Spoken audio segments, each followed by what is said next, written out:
Hello everyone, मेरा नाम अर्नवपति है। मैं वेस्ट बंगाल का रहने वाला हूँ और इस बार नीट 2023 में मेरा ऑल इंडिया रैंक 19 आया है और मैंने 720 में से 715 स्कोर किया है। तो जैसा आप जानते हैं कि नीट में 3 सब्जेक्ट होते हैं, फिजिक्स, केमिस्ट्री और बायोलॉजी। तो इस तीनों सब्जेक्ट को मैंने कैसे प्रिपेयर किया है, ये मैं आपके साथ डिटेल में डिस्कशन करना चाहता हूँ। तो आइए पहले डिस्कशन करते हैं फिजिक्स के बारे में। तो आप जैसे जानते हैं कि फिजिक्स एक कॉन्सेप्चुअल सब्जेक्ट है और ज़्यादातर नीट स्टूडेंट को इससे एक आपका मतलब फिजिक्स से बहुत ज़्यादा डरते हैं। तो इसको कैसे प्रिपेयर करना चाहिए, इसके बारे में एक डिटेल डिस्कशन लेते हैं। तो फिजिक्स में बहुत सारे फार्मूला है, बहुत सारे कॉन्सेप्ट है और फिजिक्स को आपको समझ के पढ़ना चाहिए। अगर फिजिक्स के किसी कॉन्सेप्ट को आप रट्टा मार रहे हैं तो आपको ज़्यादा दिन ये याद नहीं रहेगा, कुछ दिन बाद ही आप इसको भूल जाएंगे। तो आप किसी भी चैप्टर को पढ़ रहे हैं फिजिक्स का, तो उसको ध्यान से पढ़िए, उसको समझ के पढ़िए। जिस भी इंस्टीट्यूट में आप पढ़ रही है, चाहे स्कूल में पढ़िए या फिर कोई कोचिंग इंस्टीट्यूट में पढ़िए, आपको टीचर्स का गाइडेंस लेना है और हर एक टॉपिक को अच्छे से समझना है। उसके साथ साथ जैसे फिजिक्स में मैंने बताया बहुत सारे फार्मूला है, तो आप फार्मूला को रट्टा मार के याद नहीं रख सकते। कोई भी फार्मूला पढ़े तो उसके बाद उसके पीछे क्या लॉजिक है, उसका क्या डेरिवेशन है, उसको आप अच्छे से समझिए। उसके बाद आप फार्मूला को याद रखने की कोशिश करें। इससे क्या होगा कि आपको इसको लंबे टाइम तक याद रहेगा और जब असली एग्ज़ाम आएगा तब इसको अप्लाई करने में भी आपको मदद मिलेगा। इसके साथ साथ फिजिक्स में एक और इम्पोर्टेंट चीज़ होती है क्वेश्चन प्रैक्टिस करना। कोई भी चैप्टर आपने पढ़ा उसके बाद ढेर सारे क्वेश्चन सॉल्व करिए और क्वेश्चन सॉल्व आप कहीं से भी कर सकते हैं, चाहे वो किसी, अगर आप कोई कोचिंग इंस्टीट्यूट में पढ़िए तो आप उसके स्टडी मटेरियल से कर सकते हैं। इसके साथ साथ मार्केट में जैसे बहुत सारे बुक्स मिलते हैं, चाहे वो एस सी वर्मा के हो या फिर सेंगेज के हो, आप वहाँ से भी कर सकते हैं। तो मेन बात ये है कि फिजिक्स को पढ़ने के लिए, फिजिक्स को आपको क्लियर करने के लिए आपको मेन कॉन्सेप्ट क्लियर करने में और इसके साथ साथ क्वेश्चन प्रैक्टिस पे ध्यान देना है। अब आते हैं केमिस्ट्री के ऊपर। तो केमिस्ट्री जैसे आप जानते हैं तीनों टॉपिक है, एक होता है फिजिकल केमिस्ट्री, एक इनऑर्गेनिक केमिस्ट्री और एक होता है ऑर्गेनिक केमिस्ट्री। तो फिजिकल केमिस्ट्री फिजिक्स की तरह ही है, इसमें भी बहुत सारे फार्मूला है, कॉन्सेप्ट है। लेकिन जैसे एनसीईआरटी में 11th और 12th में कुछ टॉपिक्स फिजिकल केमिस्ट्री के ऐसे हैं जिसमें थोड़ा सा थियोरेटिकल पोर्शन ज़्यादा होता है, न्यूमेरिकल पोर्शन तुलनामूलक मतलब कंपेरेटिवली कम होता है। तो आपको उसको प्रिपेयर करने के लिए एक अलग सा स्ट्रेटेजी बनाना पड़ेगा। जैसे कि 12th में दो टॉपिक है, सॉलिड स्टेट और एक कॉलॉइड वाला चैप्टर है। तो उसको आपको एकदम एनसीईआरटी से throughout line by line इसको पढ़ना है और हर एक लाइन को समझ के पढ़ना है। उसमें बहुत सारे टेबल्स दिए होते हैं, उसको आपको एकदम याद रखना है ताकि उसमें नीट में कहीं से भी क्वेश्चन उस टेबल में से या फिर कोई लाइन से भी उठ के आ सकता है।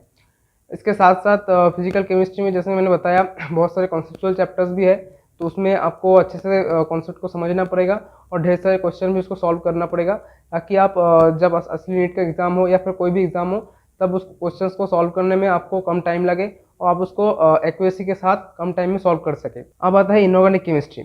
इनऑर्गेनिक केमिस्ट्री में आपको पता है बहुत सारे डाटाज होते हैं, बहुत सारे फार्मूलाज होते हैं, बहुत सारे कंपाउंड के फार्मूलाज होते हैं, बहुत सारे फिनोमेनाज एक्सेप्शन भी होते हैं। तो आपको उसको प्रिपेयर करने के लिए मेन आपको एनसीईआरटी के ऊपर ही ध्यान देना है, क्योंकि कोई भी नेशनल एग्जाम हो, चाहे वो जेईई मेंस हो या फिर नीट हो या फिर अदर्स भी कोई अगर अदर्स जो एग्ज़ाम होते हैं उसमें एनसीईआरटी का एक बहुत बड़ा इंपॉर्टेंस होता है कोई भी सब्जेक्ट पे। और जैसे इनऑर्गेनिक केमिस्ट्री डाटाबेस चैप्टर है, डाटाबेस टॉपिक है, तो उसमें एनसीईआरटी का जो इंपॉर्टेंस है वो और भी बढ़ जाता है।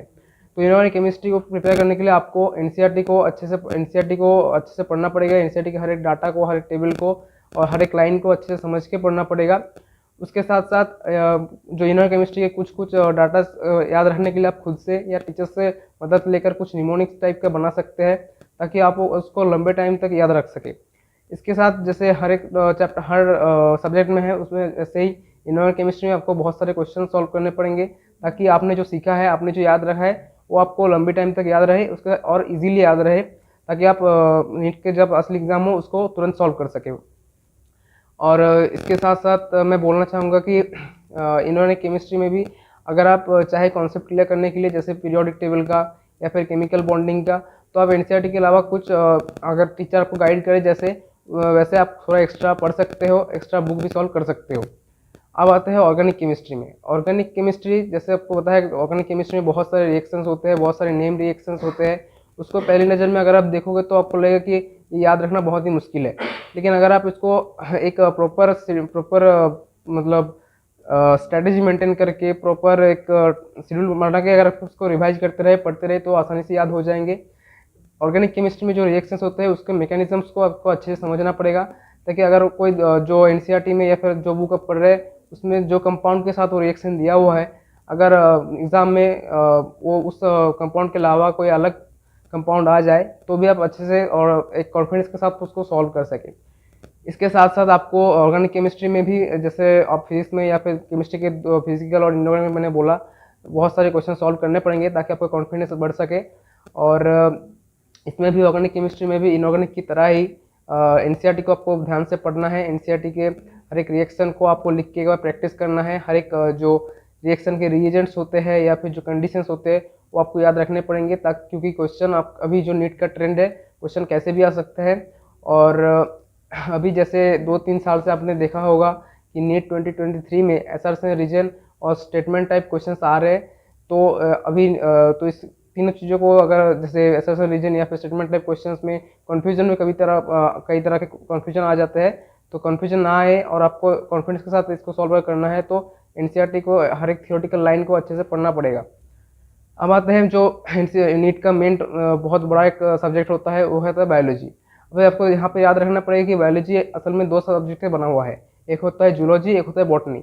और इसमें दोनों में ही 45 क्वेश्चन आते हैं नीट में। तो आपको फिजिक्स और केमिस्ट्री की तुलना में बायो को दुगना टाइम देना पड़ेगा। और जैसे बायो में आपको सभी को पता होगा कि अभी नीट में बायो के लिए एनसीईआरटी ही एकमात्र स्टैंडर्ड टेक्स्ट बुक है, कोई दूसरा बुक आपको फॉलो करने की ज़रूरत नहीं है एज ए स्टडी मटेरियल। तो लेकिन अगर आप कोई स्टडी मतलब कोई इंस्टीट्यूट में पढ़ रहे हो तो जैसे आपको टीचर गाइड करे आप उनके स्टडी मटेरियल को फॉलो कर सकते हो। और अब आता है कैसे आपको एनसीईआरटी को पढ़ना चाहिए बायो के बारे में। तो बायो में जैसे आप कोई चैप्टर पढ़ रहे हो तो उसको हर एक लाइन को एक बार अंडरलाइन, पहले जब पढ़े उसको अंडरलाइन करके पढ़े, जो आपको समझ में नहीं आ रहा है वो टीचर से गाइडेंस ले। और जो जो इंपॉर्टेंट डाटा आपको लग रहे हैं, छोटे छोटे डाटाज है, उसको जो एनसीईआरटी के पास में जो गैप्स होते हैं उसमें लिख लीजिए, ताकि आपको जब लास्ट मोमेंट में उसको रिवाइज करना पड़े तो उसमें ज़्यादा समय आपको ना लगे।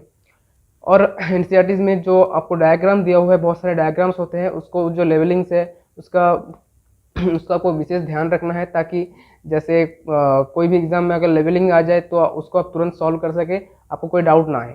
अब आते हैं क्वेश्चन प्रैक्टिस में। बायो में भी क्वेश्चन प्रैक्टिस एक बहुत बड़ी चीज़ होती है, क्योंकि क्वेश्चन प्रैक्टिस आप ज़्यादा से ज़्यादा करोगे तो आपका एनसीईआरटी का लाइन अच्छे से याद रहेगा, हर एक डायग्राम आपको अच्छे से याद रहेगा।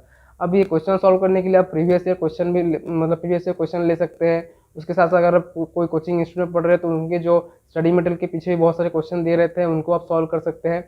और जैसे मार्केट में बहुत सारे बुक्स मिलते हैं तो आप वो भी सॉल्व कर सकते हैं। और मैं एक चीज़ बोलना चाहूँगा कि बायो के बारे में, कि जैसे बायो में भी ऐसे बहुत सारे बुक्स बाज़ार में मिलते हैं कि बहुत कुछ एडवांस होते हैं। उस एडवांस को अगर आप पढ़ेंगे तो शायद आपको नीट में फ़ायदा तो वैसे कुछ मिलेगा नहीं, लेकिन नुकसान भी हो सकता है। क्योंकि जैसे नीट में जो अगर कोई कंट्रोवर्शियल क्वेश्चन आता भी है तो वो फिर भी वो जो एनसीईआरटी में लॉजिक दिया हुआ है या फिर एनसीईआरटी में जो डाटा ऑप्शन दिया हुआ है उनको ही फॉलो करेंगे। तो एनसीईआरटी को अगर आप अच्छे से पढ़ेंगे तो नीट में आप अच्छा कर पाएंगे बायो में भी। अब आता है एग्ज़ाम हॉल सिचुएशन, जो कि एक नीट में अच्छा करने के लिए बहुत बड़ी चीज़ होती है।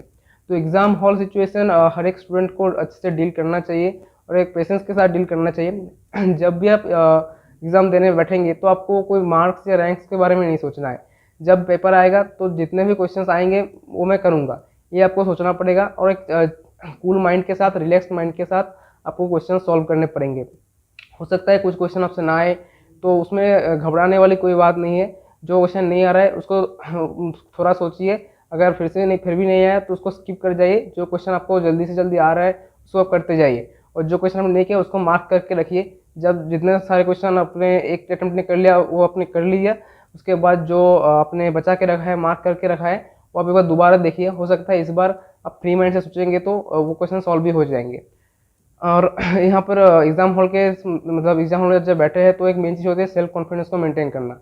बहुत सारे ऐसे बच्चे होंगे शायद उनका प्रिपरेशन कम होगा, वो आपस में बोलेंगे कि जो नीट पेपर है इस बार बहुत टफ आया है इस बार, या फिर कुछ क्वेश्चन गलत है। तो आपको उनमें उन सब जो बातें हैं उसमें डिस्ट्रैक्शन नहीं लेना है। आप अपने हिसाब से रहिए, अपने हिसाब से एग्ज़ाम देते जाइए, और तो फिर आप अच्छा कर पाएंगे। अब बहुत सारे बच्चे ऐसे ही पूछते हैं कि जैसे नीट सामने आ रहा है तो मैं क्या करूँ, क्या पढ़ूँ। तो जैसे अगर नीट में 1-1.5 महीने जब बचा रहता है तो मेन चीज़ होता है आपका क्वेश्चन प्रैक्टिस करना, पेपर सॉल्व करना। तो अगर आप फुल सिलेबस पेपर बहुत सारे आपको सॉल्व करने पड़ेंगे। अगर आप बहुत सारे फुल सिलेबस पेपर सॉल्व करेंगे तो आपको एक पता चल जाएगा कि ये मेरा वीक टॉपिक है, ये मेरा स्ट्रॉन्ग टॉपिक है। तो जो आपको लग रहा है कुछ क्वेश्चन मेरे इस टॉपिक से बार बार गलत हो रहा है, या बार बार मुझे छूट रहा है, तो उस टॉपिक को आप एक बार एनसीईआरटी से या फिर आपने जिस बुक से पढ़ा, क्लास नोट से, या फिर जो अगर कोचिंग इंस्टीट्यूट में जैसे पढ़ते हैं किसी कोचिंग इंस्टीट्यूट में, तो उसके स्टडी मटेरियल से एक बार पढ़ लिया ताकि वो कॉन्सेप्ट क्लियर हो जाए, और बाद में जैसे आप क्वेश्चन करने बैठे तो उस टॉपिक से क्वेश्चन से आपको कोई दिक्कत ना आए।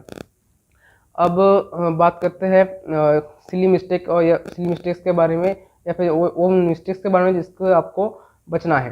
तो मेन चीज़ होती है सिली मिस्टेक के बारे में कि आपको हर एक क्वेश्चन को इक्वल इंपॉर्टेंस के साथ पढ़ना है, चाहे वो छोटा हो या बड़ा हो, क्योंकि छोटा बड़ा क्वेश्चन से कोई फर्क नहीं पड़ता, आपको हर एक क्वेश्चन से 4 मार्क्स मिलते हैं। और फिलिंग में भी आपको बहुत ध्यान से करना पड़ेगा। ओएमआर फिलिंग होता तो बहुत आसान है, लेकिन अगर आप कोई गलती कर बैठेंगे इस ओएमआर फिलिंग के दौरान तो पूरा पेपर ही आपको पानी में बह जाएगा। तो ओएमआर फिलिंग के लिए मेरे पास जो पर्सनल जो एक स्ट्रैटेजी था वो मैं शेयर करना चाहूँगा यहाँ पर। मैंने जैसे फिजिक्स, केमिस्ट्री, जूलॉजी और बॉटनी 4 सब्जेक्ट के पेपर में सेक्शन रहते थे नीट के पेपर में, तो मैं करता था कि पहले बॉटनी करता था। बॉटनी के 45 क्वेश्चंस मैंने पेपर में सॉल्व करता था। उसके पेपर में सॉल्व करने के बाद उसमें जो पेपर में ऑप्शन मार्क कर लेता था, और मार्क करने के बाद जब पूरा 45 क्वेश्चंस मैंने कर लिया बॉटनी के, फिर मैं ओएमआर में भरता था। ऐसे ही मैं जूलॉजी, फिर केमिस्ट्री और उसके बाद फिजिक्स में किया है। और अब आता है टाइम मैनेजमेंट के ऊपर। तो टाइम मैनेजमेंट एक बहुत बड़ी चीज़ होती है, चाहे कोई भी एग्जाम हो, नीट हो, जेईई मेन हो या फिर कोई भी एग्जाम हो। तो टाइम मैनेजमेंट के लिए आपको खुद से एक आपका स्ट्रेटेजी, आपका एक अपने एफिशिएंसी के साथ बढ़ाना पड़ेगा। ये तो हर एक स्टूडेंट के अलग अलग होता है, ये अपना पर्सनल एक्सपीरियंस मैं आपके साथ शेयर करता हूँ। मैंने जैसे देखा है बायो के लिए आपको टाइम ज़्यादातर कम लगता है, लेकिन जैसे आप हॉल सिचुएशन में जाएंगे तो वहाँ पर थोड़ा सा घबराहट होगा, थोड़ा सा आपको पैनिक सिचुएशन लगेगा, तो वहाँ पर आपके बायो के लिए ऑलमोस्ट 1 घंटा तो लग ही जाएगा। उसके बाद केमिस्ट्री में भी अगर आप न्यूमेरिकल क्वेश्चन जल्दी से सॉल्व कर पा रहे हैं, अगर आप थ्योरेटिकल क्वेश्चन आपको याद है, तो आपको मैक्सिमम 45 से 50 मिनट्स लगेंगे केमिस्ट्री को सॉल्व करने में। अब आता है फिजिक्स, जिसमें बहुत सारे स्टूडेंट बोलते हैं कि उनको बहुत सारा टाइम लग जाता है। तो इसमें आप अगर बायो को और केमिस्ट्री को जल्दी से सॉल्व कर पाएंगे तो फिजिक्स को आप ज़्यादा से ज़्यादा टाइम दे पाएंगे। और फिजिक्स में भी पहले आप कोई क्वेश्चन अगर फिजिक्स में अटक गया या फिर नहीं आ रहा है तो उसको लेकर बैठे मत रहिए। कोई क्वेश्चन अटक गया तो उसको स्किप करिए उस टाइम ड्यूरेशन के लिए, और जो क्वेश्चन आपको आ रहा है, जो कैलकुलेशन ईजी है, उसको आप पहले करते जाइए। जो बचा हुआ है उसको बाद में जब टाइम आपको मिलेगा तब उसको अच्छे से कूल माइंड के साथ सोचिए, तो वो ज़रूर हो जाएगा।